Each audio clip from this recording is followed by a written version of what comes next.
Ma che bello, sto vivendo nel paese del vinello, dove canta chi ti canta il ritornello, e la stampa dice che Muccino è bello. Sì, sì, sì, sì, sì, che bello stare a galla nel paese del vinello, tra una canzoncina ed uno spogliarello. Mi presento, sono il nuovo menestrello.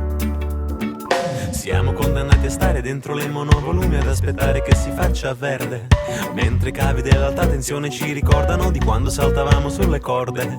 Sono andati i tempi delle passeggiate al mare con la mamma, il babbo e pure le sorelle. Oggi va di moda la vacanza americana, meglio detta tutti fuori dalle palle. Brani artificiali, film superficiali, donne che mi chiedono se voglio le manette, mentre il poliziotto usa la paletta per fermare docili e abbondanti giovanette. Nelle metropolitane non c'è scampo per i cellulari, campo per le sigarette, ed io sui binari scrivo canzonette aspettando che qualcuno poi me le trasmette. Ma che bello, sto vivendo nel paese del vinello, dove canta chi ti canta il ritornello, e la stampa dice che Muccino è bello. Sì, sì, sì, sì, sì, che bello stare a galla nel paese del vinello, tra una canzoncina ed uno spogliarello. Mi presento, sono il nuovo menestrello.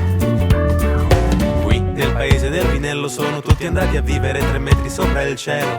Prima la prostituzione era un reato grave, adesso si può praticare sopra un trono.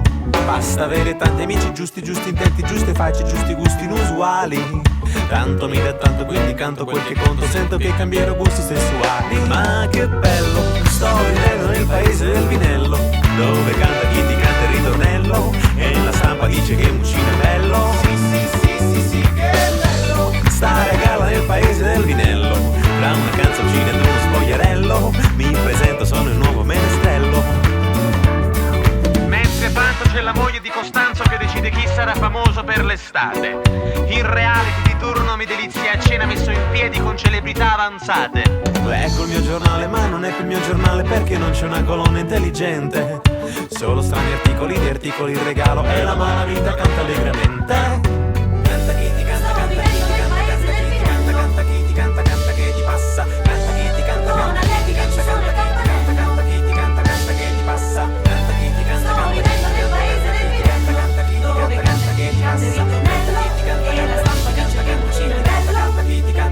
Ma che bello, sto vivendo nel paese del vinello, dove canta chi ti canta il ritornello, e la stampa dice che Muccino è bello.